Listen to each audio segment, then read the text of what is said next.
Sometimes the noise outside feels heavier than usual, and it is hard to find space to just breathe. This is 10 Better Minutes, a quiet moment to hear stories that often go unnoticed. Each episode brings you a handful of recent real-life moments that remind us there is more to the world than the hardest headlines.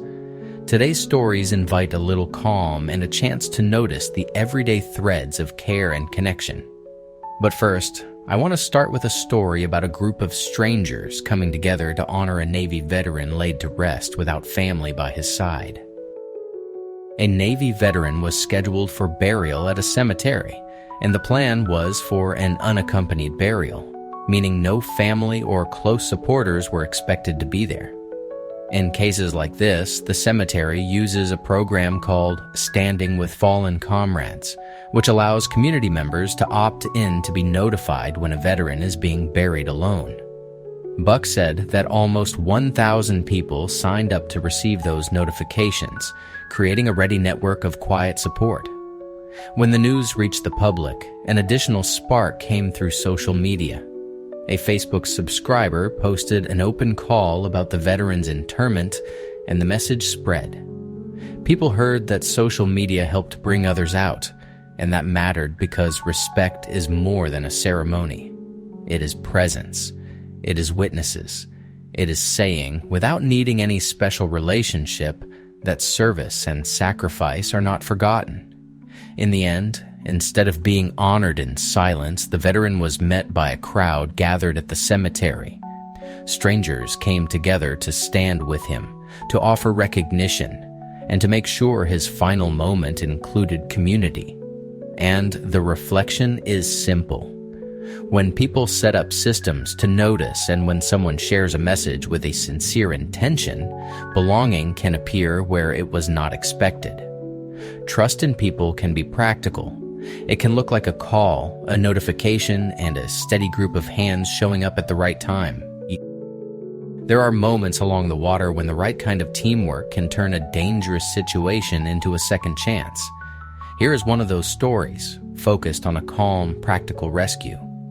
After 6 p.m. on Sunday, a male loggerhead sea turtle named Bowser was foul-hooked near its left front flipper by an angler just off a busy long fishing pier in Navarre Beach.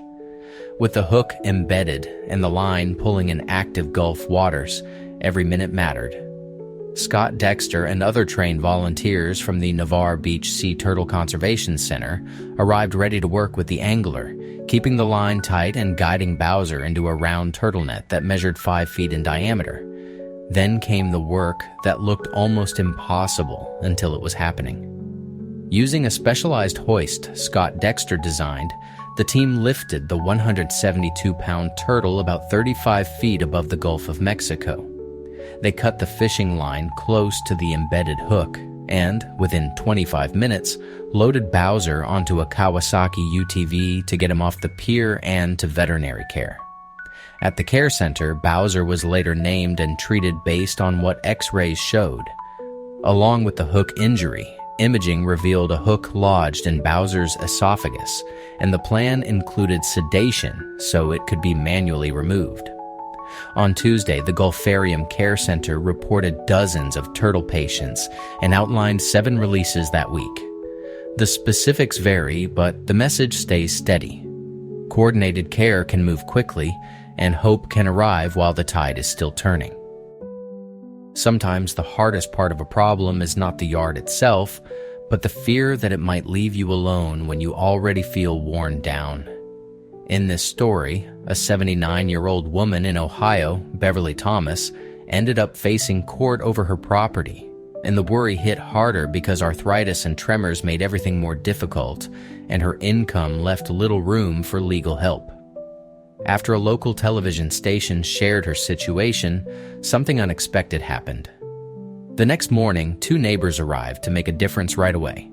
A local attorney came to offer legal assistance, and Norbert Sanick, who found Beverly's story on social media, stepped in to organize lawn care. It was practical help, but it also felt like someone had finally seen her fully, not just the messy edges of a yard.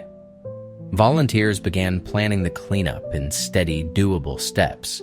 They would trim back vegetation, haul away debris, and even remove a large dead tree from her backyard. The goal was simple: to make her home feel cared for again and to help her breathe easier as the work moved forward. What stays with me is the trust in people. One shared post turned into real footsteps, real hands, and real support, showing how community can meet someone exactly where they are. It is easy to feel like the world is happening far away and that we only ever watch it from a distance. But what if getting involved could look more like learning together than debating from the sidelines?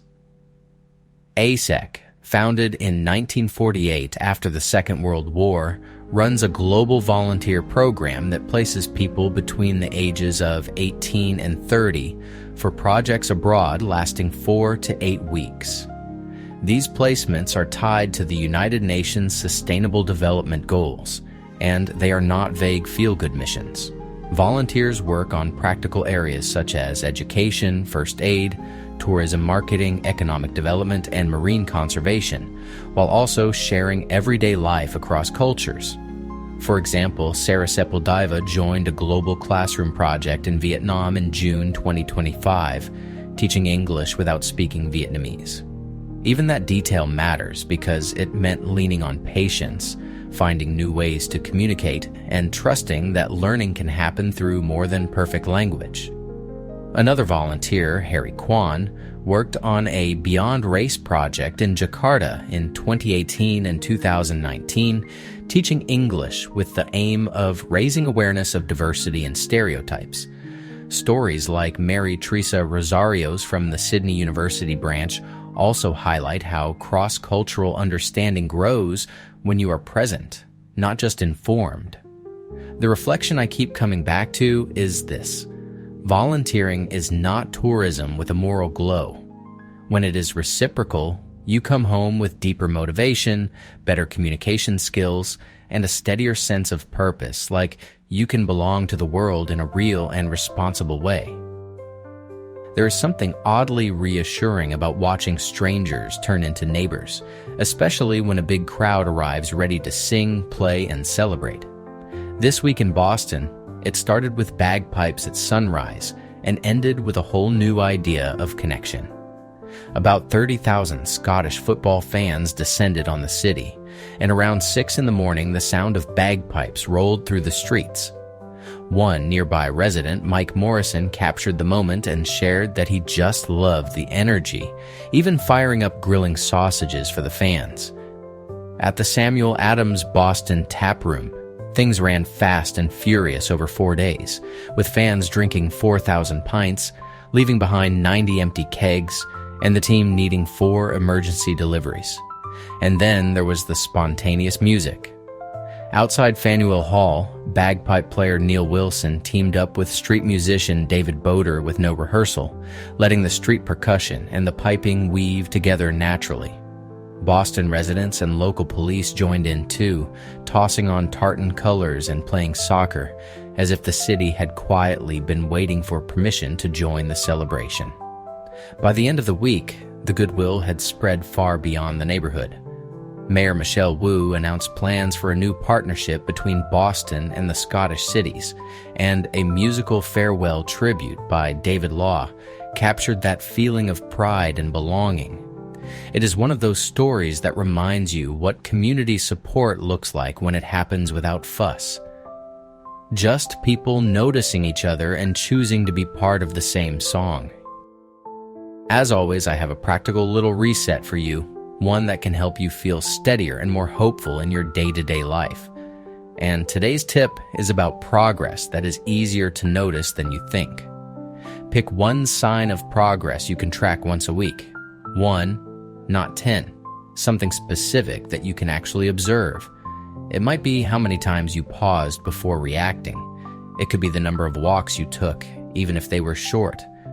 Maybe it is how often you made time for a person who matters to you, or how you showed up for your body with rest, water, or movement.